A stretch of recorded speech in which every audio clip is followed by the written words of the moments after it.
আসল যুদ্ধে প্রকৃত খেলা দেখালো চীনের অস্ত্রই। আক্ষরিক অর্থেই যেন পাকিস্তানের হাতে থাকা চীনা সমরাস্ত্রের সামনে ভেঙে গুঁড়িয়ে গেল পশ্চিমা যুদ্ধবিমান। কাশ্মীরে পাকিস্তানি বাহিনীর হামলায় ভারতের হাতে থাকা অন্তত ৩টি রাফাল যুদ্ধবিমান বিধ্বস্ত হয়েছে। ভেঙে পড়া এসব যুদ্ধবিমানের ধ্বংসাবশেষ ছড়িয়ে ছিটিয়ে পড়েছে ভারতীয় ভূখণ্ডেই।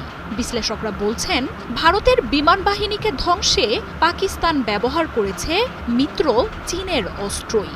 আর এর মধ্য দিয়ে বিশ্বে বাড়তে থাকা চীনা প্রতিরক্ষা সরঞ্জামের চাহিদা যে আকাশসম উচ্চতায় পৌঁছে যাবে সেটি স্পষ্ট। পাকিস্তান আর চীনকে দমনে পশ্চিমা অস্ত্রেই ভরসা করে ভারত।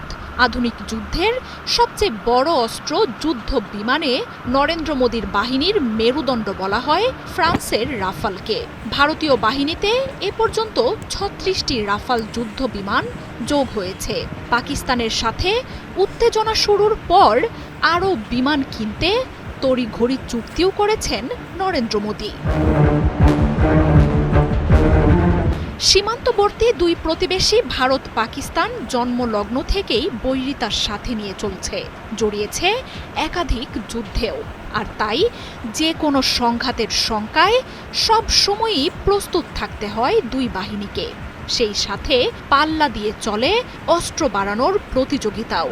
এক দেশের হাতে আসা নতুন অস্ত্রের সাথে পাল্লা দিতে সাথে সাথেই বিকল্প অস্ত্র কিনতে হুমড়ি খেয়ে পড়ে আরেক বাহিনী। তবে সত্যিকারের যুদ্ধে রাফাল একেবারেই ব্যর্থ প্রমাণ হয়ে গেল। যখন ভারতের সবচেয়ে বেশি প্রয়োজন তখনই মুখ থুবড়ে পড়েছে ফ্রান্সের গর্বের প্রতীক এই বিমান। পাকিস্তানি ভূখণ্ডে ভারতের হামলার পরই পাল্টা আক্রমণ চালায় শাহবাজ শরীফের সেনারা।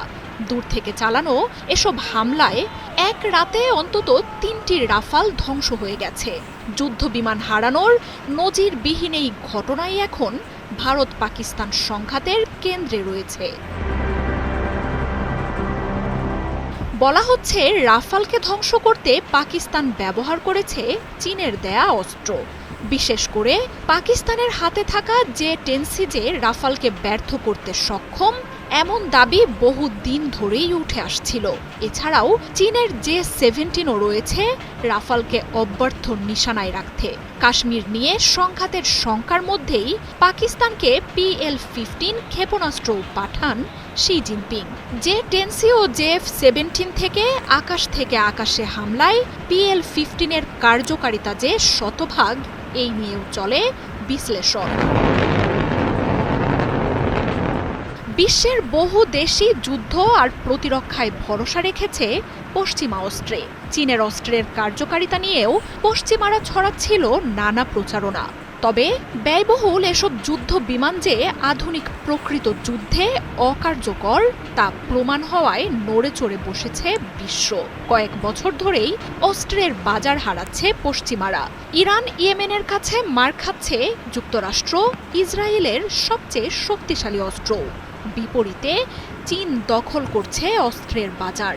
এমনকি পাকিস্তান ভারতের যুদ্ধবিমান ধ্বংসের পর ফ্রান্সের রাফাল কোম্পানির শেয়ারেও নাকি ধস নেমেছে।